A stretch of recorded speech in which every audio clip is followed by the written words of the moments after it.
Thank you for coming, everyone, to the Alumni in Academia panel. My name is Whitney Fowler, and I'm a graduate student here at the PME, and I am here to introduce our moderator. Our moderator is Laura Niklason. She has been a professor at Yale for 15 years, and she is also the CEO of her own company called Humacyte. And she will be introducing the other panelists, so let's welcome her. Oh, no, I think you can handle it because I'm mic'd up, so I think you can. So, so it's great to be here. I was really delighted when Matt asked me to come and moderate this panel. So I was actually an MD PhD student at Chicago back in the 80s, which feels like a really long time ago. And I got my PhD in biophysics. And I'm part of the advisory committee for the Pritzker School of Molecular Engineering. And so it's been great to really see it grow over the last 10 years from a little fledgling thing into what is really a powerhouse of this new field called molecular engineering. A little bit about myself. So I'm an MD and a PhD, and I've spent my life in academia at Duke and then at Yale. And I was a chaired professor at Yale for 15 years. I'm now adjunct at Yale because about 16 years ago I started a company called Humacyte, and I sort of was part-time there for many years. But about a year ago, I actually became adjunct at Yale, and I transitioned. I'm CEO of my company now called Humacyte, which is in North Carolina. So anyways, so I've had sort of a foot in both camps, but I've certainly spent a long time in academia, essentially my entire career. But anyway, I'd like to ask each of the panelists to introduce themselves. Just a short introduction about kind of where they've been, where they are, and where they're going. And then I have some sort of starter questions, but I really want this to be an open discussion about what it's like to transition from training, particularly training in PME, into academia, either as a faculty member or as a postdoc, and what's, sort of the good, the bad, and the ugly about all of that. So anyway, please introduce yourself. Yeah, hi, my name is Brittany Moser. I'm currently a postdoc in the Gartner Lab at UCSF. I did my PhD here in the PME in Aaron Esser-Khan's lab, working on immunoengineering. Hi everybody, I'm Eun Ji Chung. Currently I'm an assistant professor in biomedical engineering at USC in LA, and I was a postdoc with Matt and left here in 2016. Hi, I'm Elyse Watkins. I recently defended in November 2020. I was working for Jeff Hubble in immunoengineering, and now I'm a postdoc at Northwestern, and I'm working in the field of neurology. So I'm Josh Lequieu. I was in Juan DePablo's group here. I was, third class of PhD students, 2017. Now I'm an assistant professor at Drexel in chemical engineering in Philadelphia, and I do computational soft matter. So I'm actually going to ask you each now, because you were very good about saying what you did and what you're doing. I want to hear a few sentences from each of you about what you want to do in the future and whether or not this ties to what you studied in PME. Yeah, so I want to become a professor, and I want to have my own lab, and I want to focus on regenerative medicine. And so I'd like to have one branch looking at basically the basic science of how the immune system interacts with other tissues, and then one branch that looks at how to create better therapeutics. So here at the PME, working in the immunoengineering department, I was looking at how to create better immune adjuvants and how to modulate the immune system to improve vaccines. So I think that really helps going in that direction. So I've been at USC for 5 years. I submitted my tenure package earlier in the year, in spring.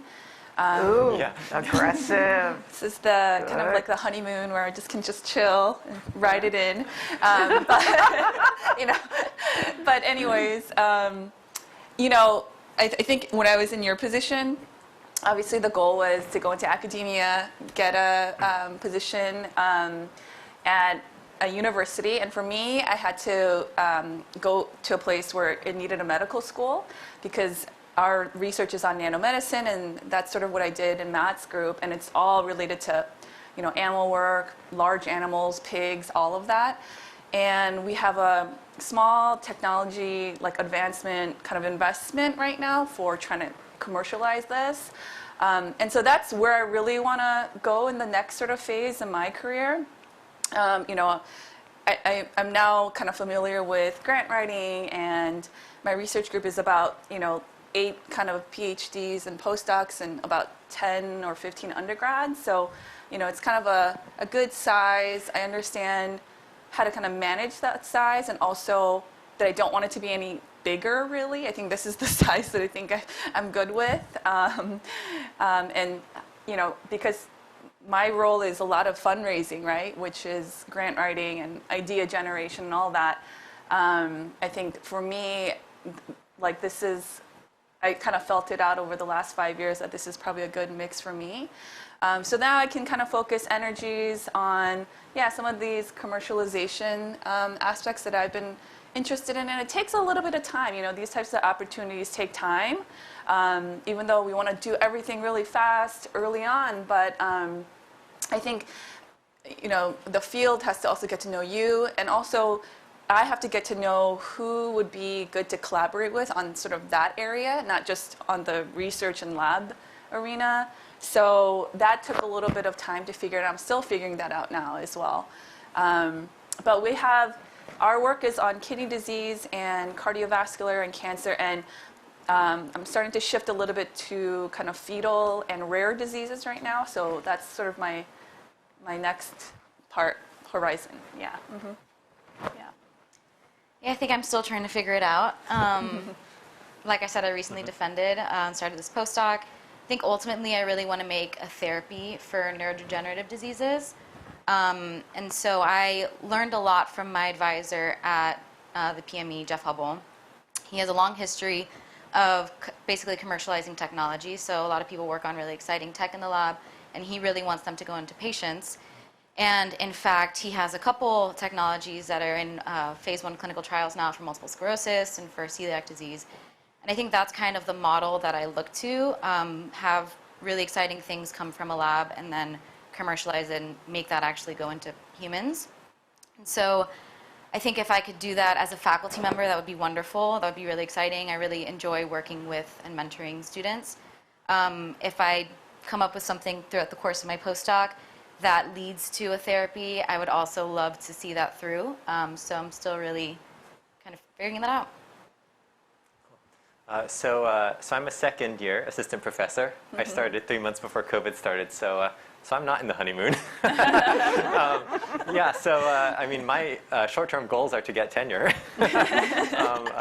and my longer-term goals are you know, to do work that I feel like lasts. I'm a theorist, and so this is maybe specific to theory, but you know, there's some theories come and go, but there's some things that really, they're core and they stick around for a long time.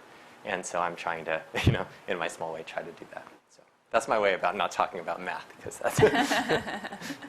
Well, the one thing I would say is that, and this is really emblematic, I think, of the people who PME trains and who they recruit and attract and then who leave, is that, you know, 3 out of 4 of you are interested in making some sort of therapy, and theory is also incredibly important.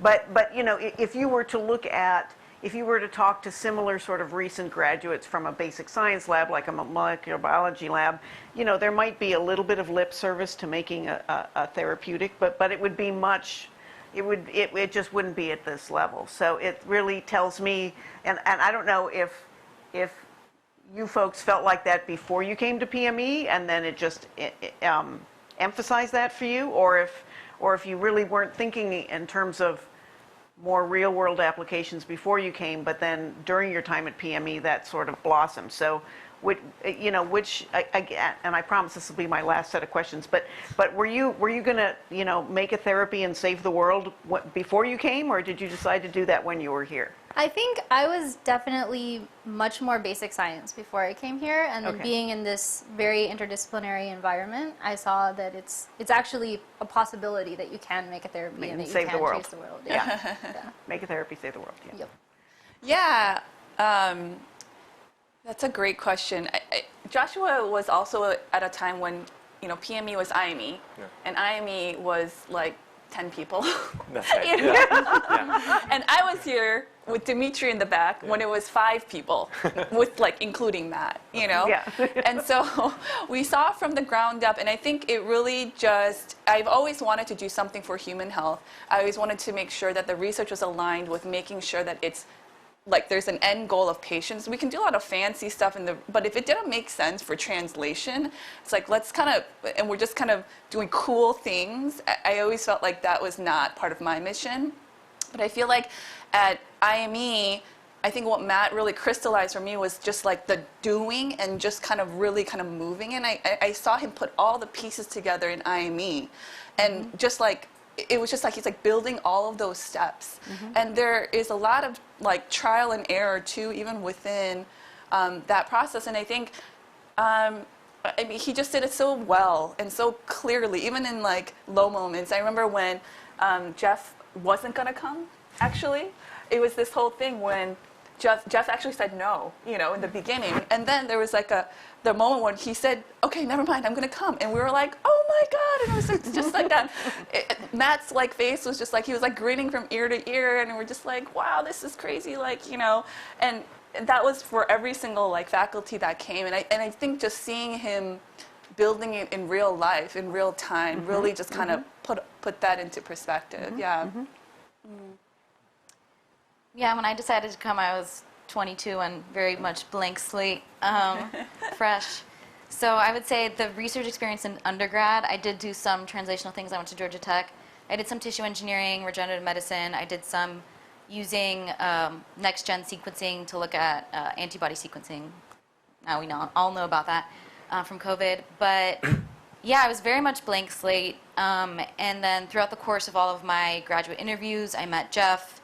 And I didn't even have to basically go to any other schools, just because when I heard about him and how he really wanted to translate things and make things that do something, I was just blown away, and I am still blown away. So it definitely blossomed in PME.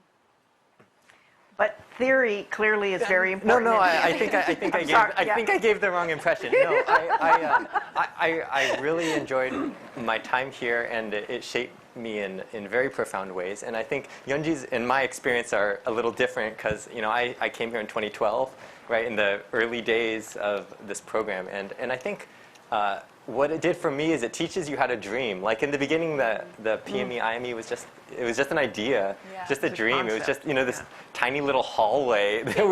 Yeah, exactly. It was nothing. And then but then you get to see it grow. And I think, and see it impacting things. And I think that just seeing that from the ground up was very, very impactful for me. And I think, you know, I sort of led with my math joke, but I think that that's still very important to me. Yeah. So are there any questions from the audience or anything that people are curious about making the jump from training to postdoc or faculty or you know, what it's like, you know, later in faculty life in academia?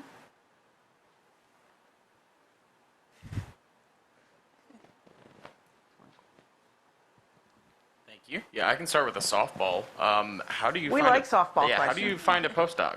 Just out of curiosity, like how did you go about it?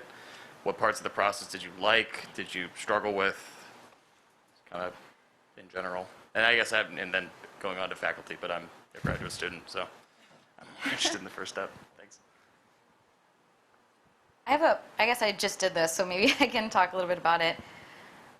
So I first knew that I wanted to change fields a bit. So the way that I looked at it is either you go into a lab that you use a very similar skill set and try to learn like a little bit of a new field, or you go into a similar field and you try to learn a new skill set. That's kind of what I was looking for. And I recently became really interested in neurodegenerative diseases over the past year and a half. And so then I knew I kind of wanted to go in that field, and I was like, maybe I can look for a lab that's willing to let me make therapeutics. So use a skill set that I had into a new problem. So learn from the biology of that lab. So I knew I wanted to go into Alzheimer's lab neurodegeneration. So then I basically looked at the big reviews and what I was particularly interested in and figured out who were the first or the last authors on these papers. Started looking at seminars, who's going to these conferences, who's presenting, who are the big names. basically figuring out whose research I was really interested in. And then I kind of just cold contacted people. I would say that's pretty unusual. Usually people go into a somewhat similar field that the PI is pretty familiar with them and can kind of help facilitate that. For me, it was a bit different, so I just contacted them with an email. I would say a cover letter was really surprisingly important, I think, to kind of justify why I'm going to this field. So a little blurb on an email, and then kind of a cover letter more specifically why you're interested in them. And yeah, so I just applied to a couple different ones. And then I kind of, for personal reasons, wanted to stay into Chicago, so there was one main one that I was looking for. And I contacted basically everyone in that lab to talk to them beforehand, because I was really committed to working in this one specific lab. Yeah, that's how I did it. Yeah, so for me, it was very similar to what Elyse did. I knew that I wanted to go into a tissue engineering lab because I ultimately want to look at how the immune system interfaces with other systems. So I looked at just different tissue engineering labs, and again, went to conferences and saw who was presenting.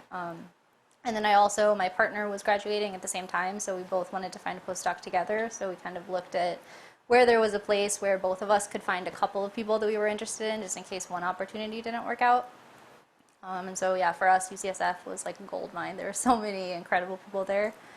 And then from there, yeah, I also cold contacted them, but luckily my PI also knew the PI that I wanted to go into for postdoc, so he also was able to contact me. So as a PI for many years, I can offer a little bit of guidance here too.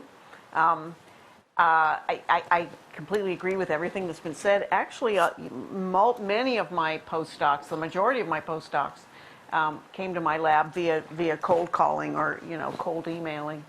But when you want to go work for somebody, especially if this is sort of a high profile person or whatever, the thing not to do is to spend a lot of time talking about how great you personally are in the email, and about how the interests of the PI just align so well with your interests, right? Because then the email is all about you, right?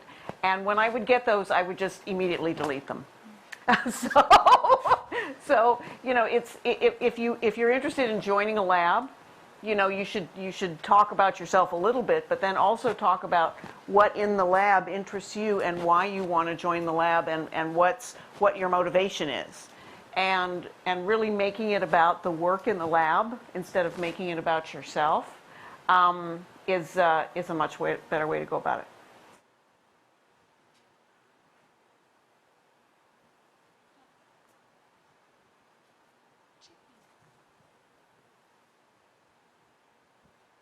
Hi. So I have really a question about just like the pressure of being in academia these days. I feel, or I don't have any knowledge about the past, but at the present, it seems like there's a lot of pressure, not just to publish, but to publish in very high impact factor journals, and to always focus on things that will make the headlines and stuff. And so, do you all also feel this pressure, and do you think it's a negative? Do you think it's negative, or do you think you can use this pressure in a positive way to do better, or just your thoughts on that, on this constant pressure to publish in very high impact factor journals to survive in academia now?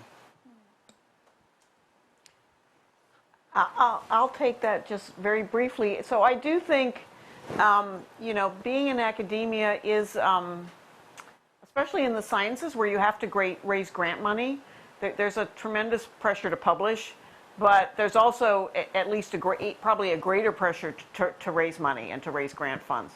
So if I were to talk about where did I feel the most pressure as a faculty member, it was much more around raising money than it was around publication. But I would say that where you go and what type of institution you go to is going to have a very different set of expectations around impact factor and all that kind of stuff. And I think selecting an institution, you really have to sort of titrate that for yourself a little bit.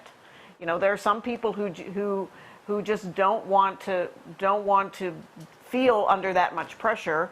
And that's great. That's great. It's just a different career path. I think though, if you keep it in perspective, even the highest impact paper, unless it's the paper that described PCR or something, or DNA, but even the highest impact paper is going to be forgotten in a year or two. The world moves pretty fast, right? So I think it's important to keep things in perspective, and to maybe use the pressure as sort of a motivator for, in particular, finding good collaborations and working on cool topics that may then generate a high impact result. Yeah, and I'll just add, I think there is just a lot of pressure to be pre-tenure, because your livelihood and future is sort of riding on it. That's how it feels like, at least. Although I think when they hire you, they already know that you're probably going to do fine, and so they do their due diligence when they're doing the hiring process, I think. But yeah, there is, I think, pressure to be visible in your field. But I think what always, if you get too caught up in things like that, it just ends up being like just miserable, So I think doing things that are important to you, impact factor aside, I think is really the way to go, because when you're doing something that you like and you love, that motivates you. And that's what I've always come down to when, I'm trying to, apply to these awards and blah, and in the beginning there's all these failures, and, let's just go down to the basics of what are the things that I enjoy, who do I want to work with, what are the important problems that I think our lab can potentially solve, and just kind of focus on that. And then I feel like the impact kind of comes a little later, because in that beginning period too, as an assistant professor, you're setting up the lab, like any paper, you're like, please, let's just show productivity, is the goal, Yeah, like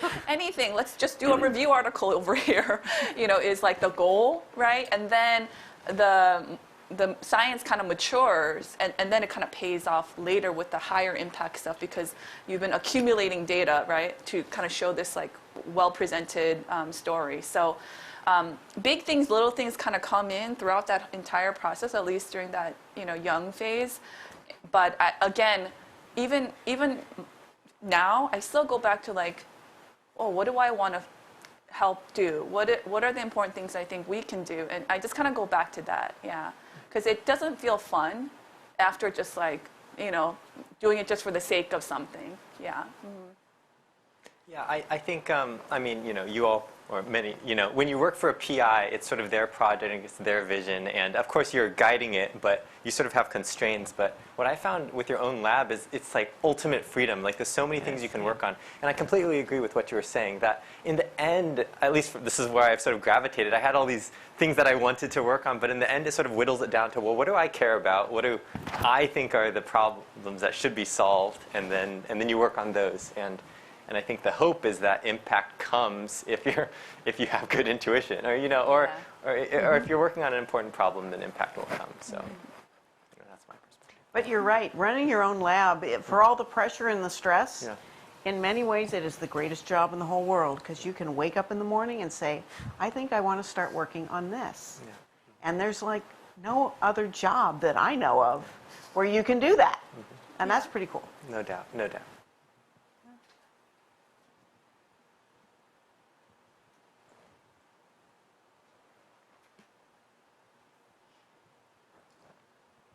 Hi, thank you so much. So I'm currently an undergrad right here. So I'm also looking into very long-term goal of entering the academia, possibly graduate and then postdoc, and then perhaps having my own lab or something. But start as I'm only an undergrad right now, I want to ask, do you have any advice for an undergrad? Like, what should I prepare for now, or like what should I do for extra to like prepare myself to enter academia? Or like, to rephrase the question, what do you think you did back in undergrad that you could do better to prepare better for academia? So for me, I for sure would have done more research and put a larger emphasis on that. I didn't start until the last year of undergrad, which I'm assuming if you're here and you know you want to go into academia, you probably started earlier, so you're probably already ahead of that. But yeah, I think that's the biggest thing is just find what you're interested in and don't be afraid to change fields if you feel that you don't have a huge passion for what you're doing.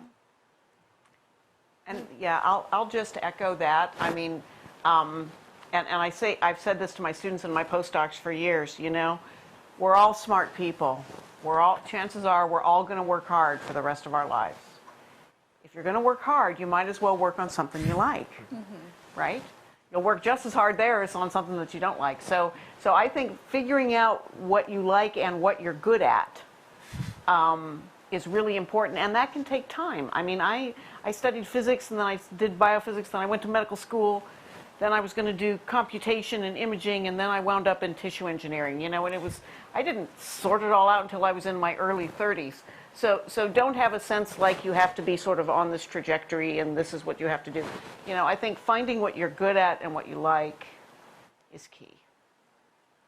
Yeah, I always tell my undergrads that you can only like something or not like something once you've tried it. But for me, I think a lot of valuable experience was the things that I did not like, because I knew then that was not what I wanted to do. And it became very clear that, you know, that I really just don't want to spend any more time in this, you know. And that has been, like, made me sharper in, like, what I wanted to focus on, yeah. I have a very practical bit of advice, I guess. So if you find something that you really like, a lab that you really like, that you're passionate about, or see if you can work or be mentored by a graduate student that's a little bit older.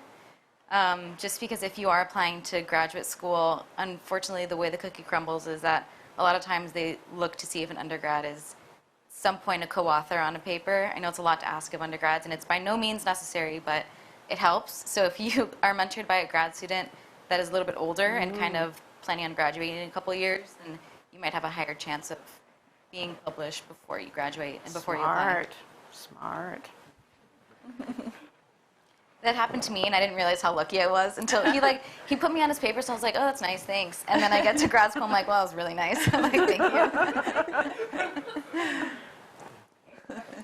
Over here, is this on? Okay. You talked a bit before about idea generation. What advice do you have, or like how do you guys go about generating ideas that you're interested in? I've read more papers since starting this job than I ever read before, and so that's, I don't know, that's what I do. I just read, and then I'll have a question. I'll think, has anyone looked into this? And then the answer will be yes, and I'll read all those papers, and then I'll have another question, and then, but eventually I'll ask a question, and I'll say, wow, nobody's worked on this, and that's what I've done. I don't know if it's working, but that's my strategy. Yeah, I think if you're working on things that you're really excited about, you will have questions and thoughts that come up, and you will be excited to do all of the reading that you need to do to like find out if people have already done the thing that you are thinking of. I think that sounds about right. Yeah, just let's see. Sometimes the observations that are in the lab that are not what you expected can also be a point of ideation. This clear example happened when I was leaving IME, actually, doing something for cardiovascular disease, but it was like going to the kidney, and that actually kind of made my lab at USC about kidney disease. And I just wanted to explore that more because I was like, oh, that's so not what I expected, not what nanomedicine usually does. Let me think about this a little bit harder. And so immediately then I needed to talk to people that knew about kidneys. So I emailed cold emailed the chief of nephrology at USC, and I was like, is there anyone that might be interested in using this for kidney disease? And he said he was interested. So that just kind of, began a new idea, and then I kind of just put it all together, right, after lots of reading, lots of questions and answering and doing the due diligence still, yeah. So it can be multiple things, like you were already working on something and then you had questions, or something in the lab was unexpected and then you're going back and trying to investigate that further, yeah. I found it hugely helpful to be in a different lab to come up with ideas, different field. So I'm in, like I was saying, a basic science Alzheimer's lab, and we have lab meeting every week, and people will present journal club, whatever, and bringing in an immunological perspective, or tissue engineering. Oh, do you think or protein engineering? Do you think we could potentially target this by doing this? And it's just you have a lot more ability to kind of connect ideas from different things that you know in a way that's much more accelerated than I had ever experienced before, just because you are a different perspective into this field that you know nothing about. Yeah.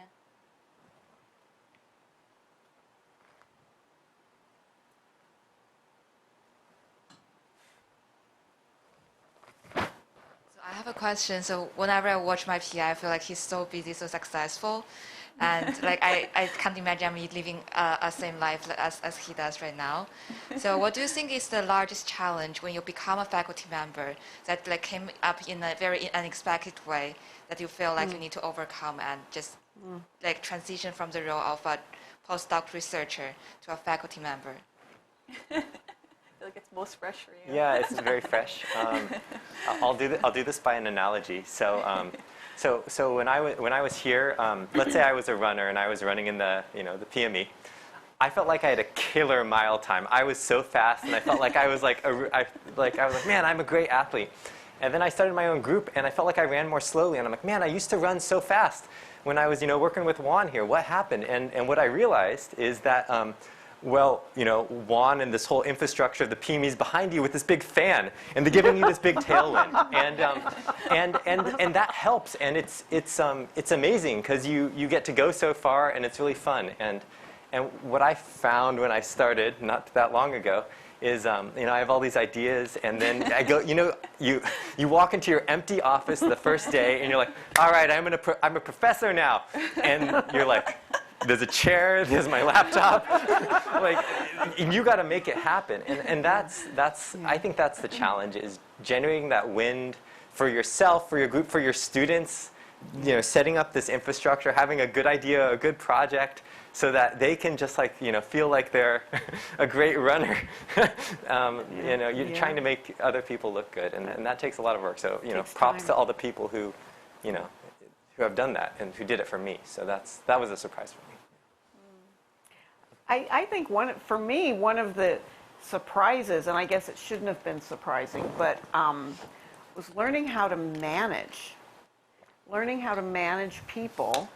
And there's no formula for it. And, it is the thing that we absolutely don't get in our scientific or our medical training, is how to try to motivate people, how to try to get them to see the big picture and why they should be excited about what it is they're working on.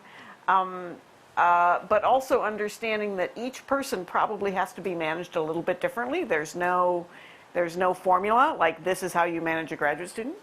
You have to manage each person to what's going to motivate them. And that takes time to learn how to do that well. And I would also say, I don't want to tread into the political here, but it's harder for women. It's harder for young women starting a group to manage, particularly sometimes male students. It's just harder. It just is. There's a dynamic there, and it's just a little harder. It gets easier when you get older. So now for me, it's really easy because I'm so old. But when I was younger, it was harder. And it's partly because I'm better, but it's partly because I'm older. I don't know if you would agree with that. There's definitely some truth to that, but I think there are ways to be strategic and set up infrastructure from the beginning.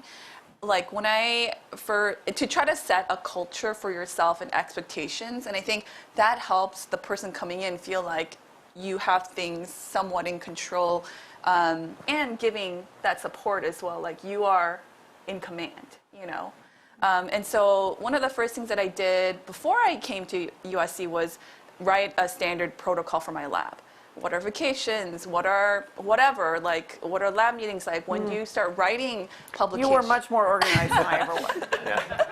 Yeah. When about 70% of your data sent, then that's probably a good time to have your intro and your methods sort of getting there. So I kind of just wrote it all out. And also it's for my sake too. just so that I can be clear in what I say to everybody. Like, I don't want to say something to one person and say something to another person, but I just wanted everyone to have like a standardized kind of thing that they could follow. So I think that helped. But yeah, when you are young, I think that's for anybody, and especially when hiring postdocs is where I had like a little bit of an issue. And your postdoc is older than you, that is a little bit awkward, just naturally. So I would say there's a learning curve in the beginning of like hiring, for at least for the young PI, and that goes back to just people reading and hiring. Even from the previous discussion that we had in the second floor, that took a little bit of time. But I think by the second year, sorry, it's coming. By the second year, it was like pretty much settled. Those kind of bumps in the road, yeah.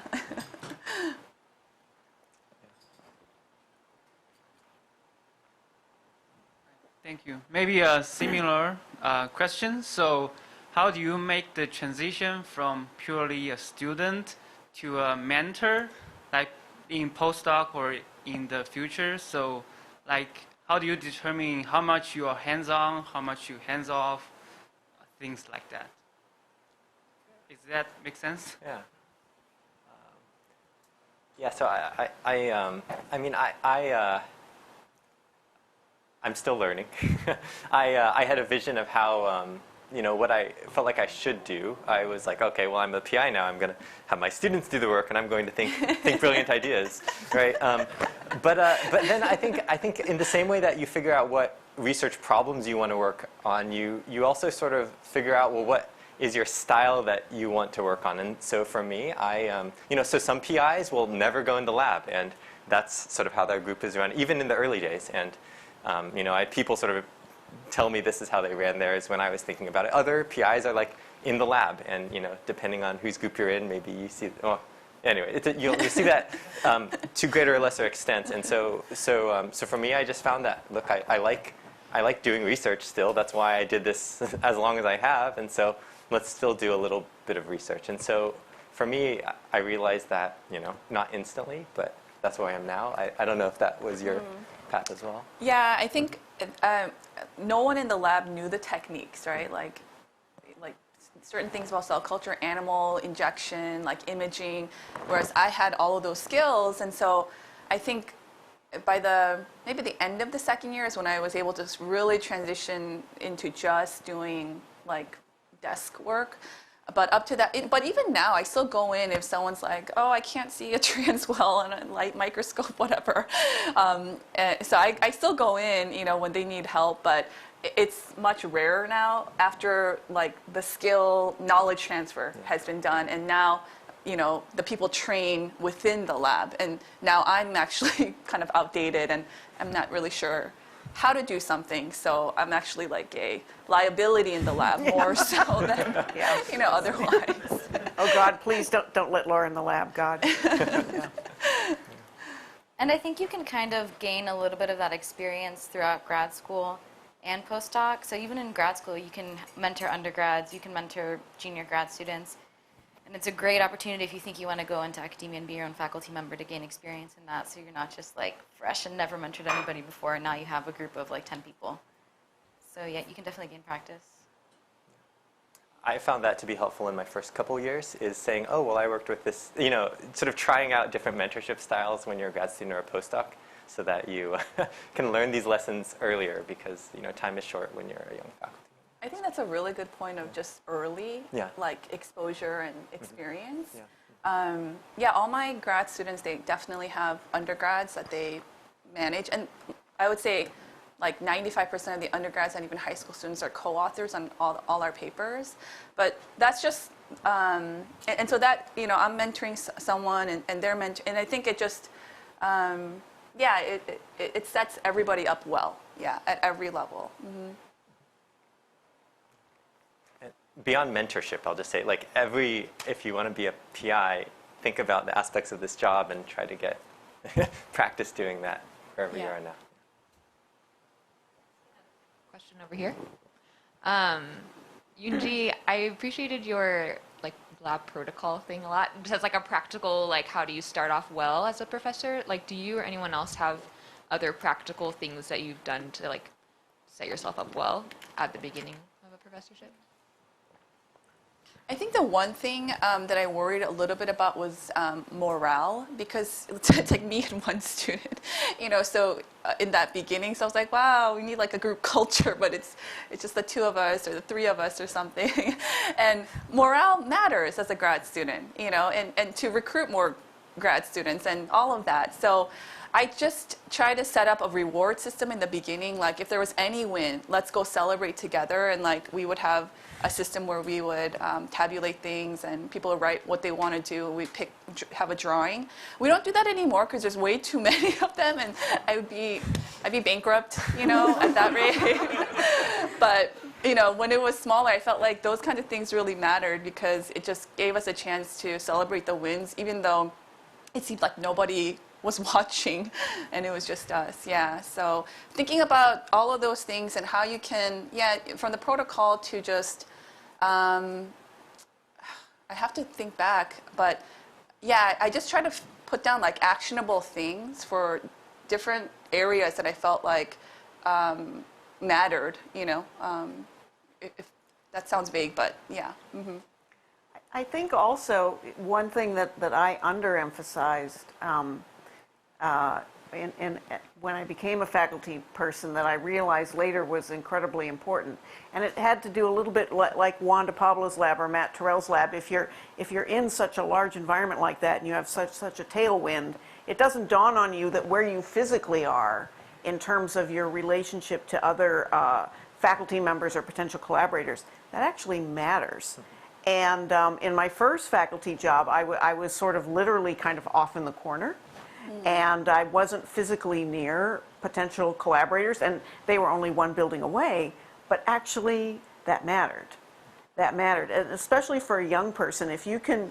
When you're talking about where your physical space is going to be, I used to think that was sort of, kind of a trivial concern. It's actually not. This is very specific. And you are a very organized person, so this might not go for you, but it might go for everyone else. So I'm thinking, because it's fresh on my mind from doing my thesis, which is whenever you get data, just like graph it and maybe start making a running like PowerPoint of all of it, because then it hits like 2 months before your thesis, and you did this experiment 5 years ago, and you're trying to find the file and export it to Excel and analyze it, and that just takes forever.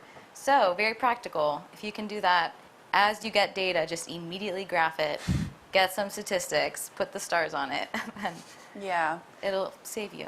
Actually, that's what our lab does, is I meet with everybody one-on-one, and it's a PowerPoint of what they did, so that they have, it's really not even about me, it's about their documentation for themselves.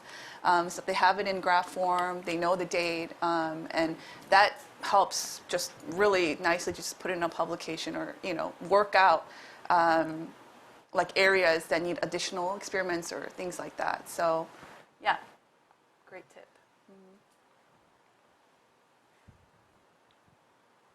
So for those who built a lab from the ground up, right, in the first couple of years, like, what was your strategy? Like, who did you hire first? Did you lean more towards graduate students or postdocs, or what did you prioritize?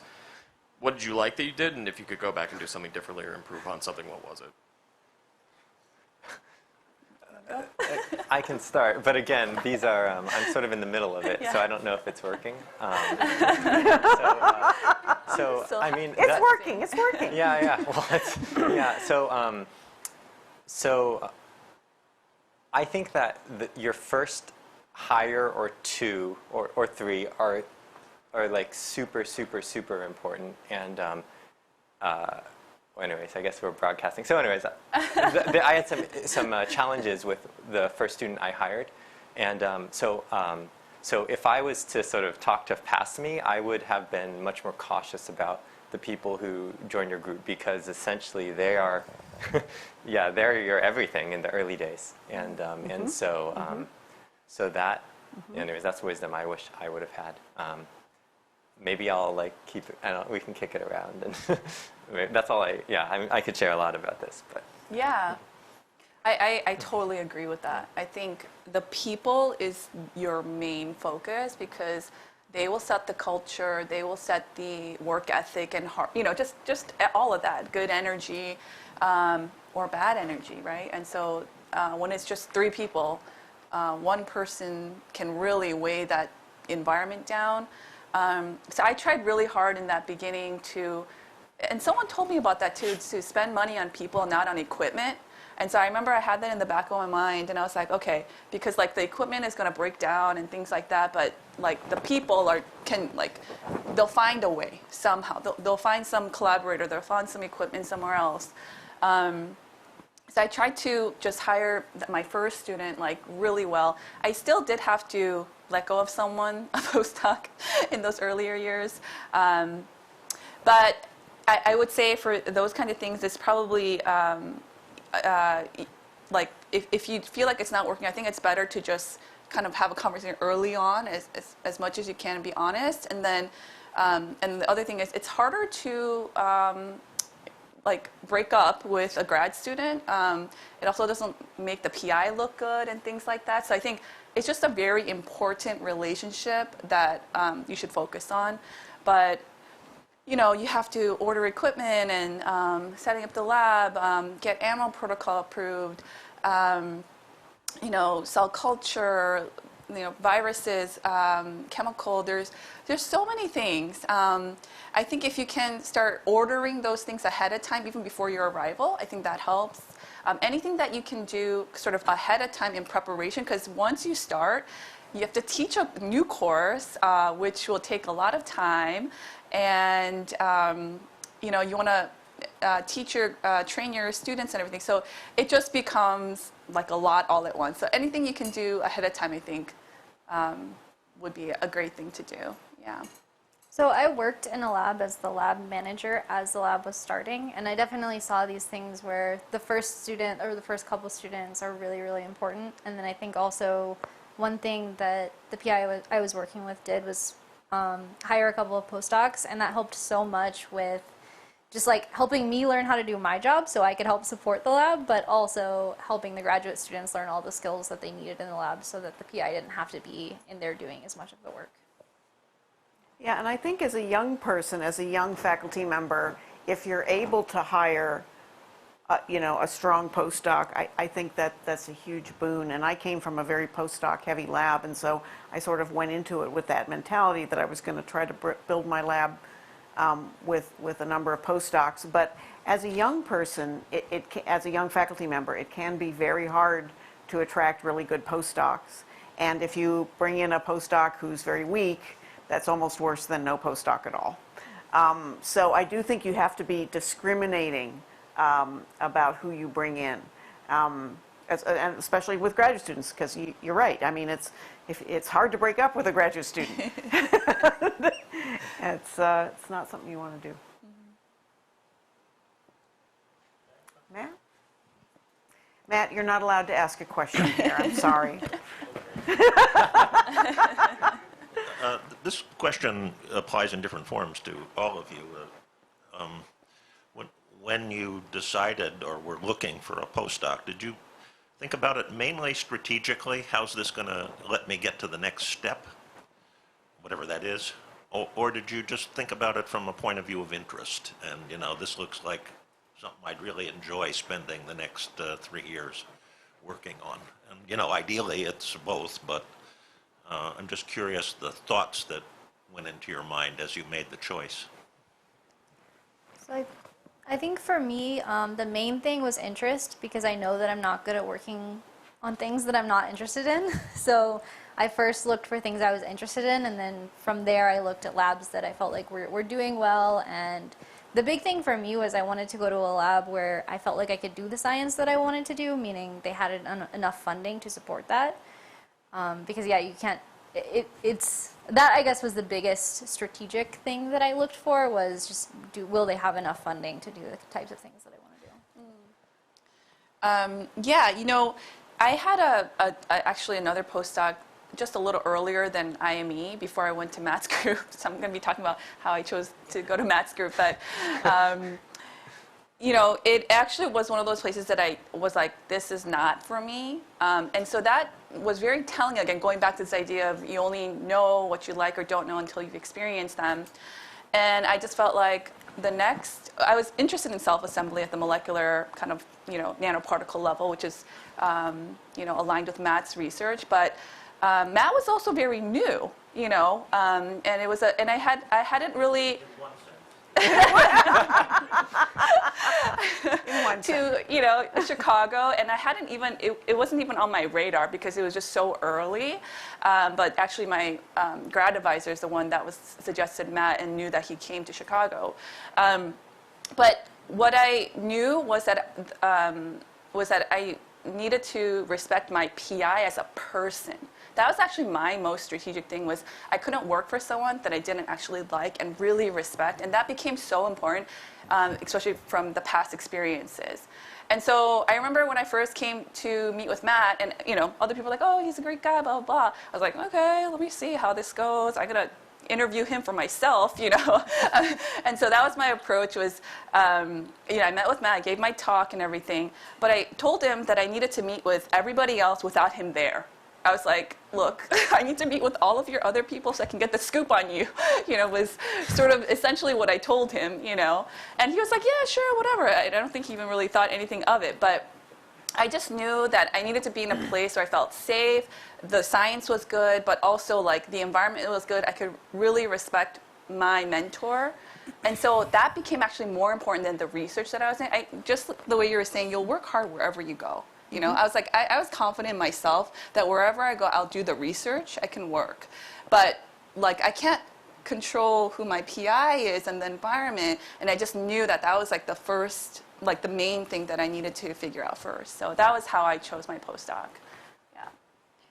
Yeah, I kind of answered this mainly earlier about strategic. I chose it for both strategic and interest reasons. But kind of echoing what Eun Ji said, I also wanted to make sure I really liked the environment, because I had a very great grad experience, like a cush grad experience where I liked my advisor and everybody that I worked with. So I wanted that to happen. So I mentioned that I did reach out to all of the people that worked in the lab to communicate with them. I also did something that's very stalker, but I would recommend, which is I watched seminars that these professors had given, because now they have so many seminars online. And you can kind of tell how excited the PIs are about science and how they are as people, with how they kind of say, oh, this really amazing postdoc in the lab did this work, and look at what she did. And you know, you can kind of tell the personality of the lab and of the PI by how they present their work and how they present their students' work.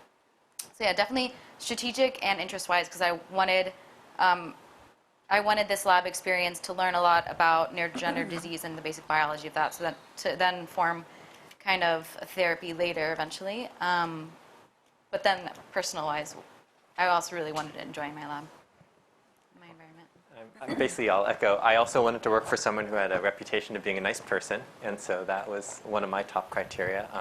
I was very strategic in terms of selecting my shortlist, and then I think research interest informed the sort of second choice.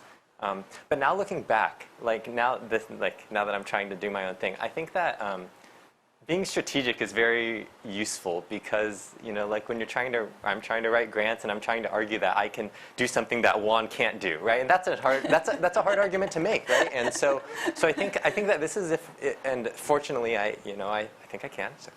But but that's where sort of the strategy comes in, is if you picked right, then you might be able to find a little niche, and so that's all I'll add. So we've got just a few more minutes, like about 5 more minutes until we're out of time. So we have time for maybe one more question.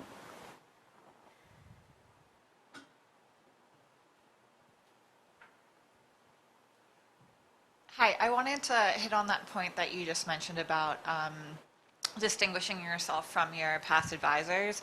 I'm not sure there's anything I can do that Jeff can't do. So I'm wondering how you do find that niche for yourself. I guess I set myself up for that. Yeah, I mean,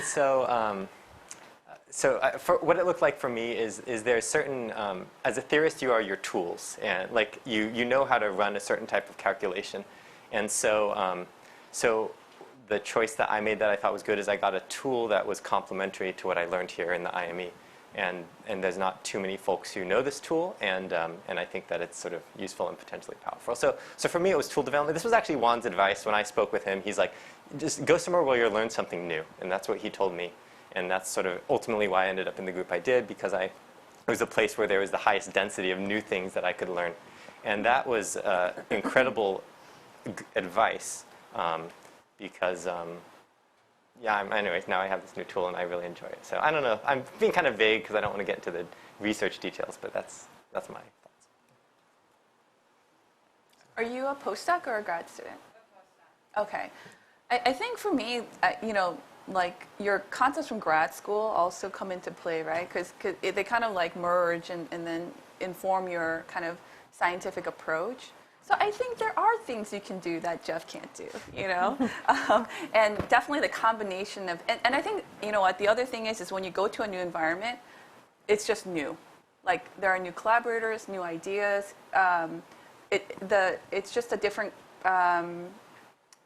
like, the research combination is different in the new place than the combination in your previous place. So I think have faith in that, because when you get there, just knowing your own skill sets, you'll be able to apply it in new ways at a new place. Yeah. Again, a little vague, but I think it's not going to be a huge problem. That's what I think. Yeah. Mm-hmm. And there's also a lot of spontaneous divergence, tincture of time, and as you said, different people and different ideas. And, I worked for Bob Langer when I was a postdoc, and I remember leaving feeling the same thing. First of all, I had to leave, because if I stayed in the lab, everybody would think until I died that everything I did was actually Bob Langer doing it. But secondly, I did have this feeling like I would never distinguish myself. But it's actually not, you spontaneously diverge much faster than you would expect. Yeah. So we have time, we have like 1 more minute. So does anybody have any sort of final thoughts or anything they want to close with? No? Did you want to say something else? No. Jeff has some final thoughts. Because Jeff is going to tell us the one thing that he can't do. I think the most important things are the ideas. It's not, one has to have capability to execute on an idea, but you have to have the idea there too. And it's not like Bob Langer has all the ideas that could ever be had, or any other PI. So I think, coming out of a person's lab, you come out with a whole bunch of tools that you picked up mostly from your colleagues in the lab, and not actually the PI, but the colleagues in the lab, and then an ability to generate new ideas. So I think that's the distinction, is a key distinction, is I have this idea and nobody else had it before. And that generates a tremendous amount of excitement. And with that, I think this has been a great panel. Thank you so much for all of our contributors, and thank you to the audience. We had great questions. I really enjoyed this, and I think this is a great part of the celebration, so thank you.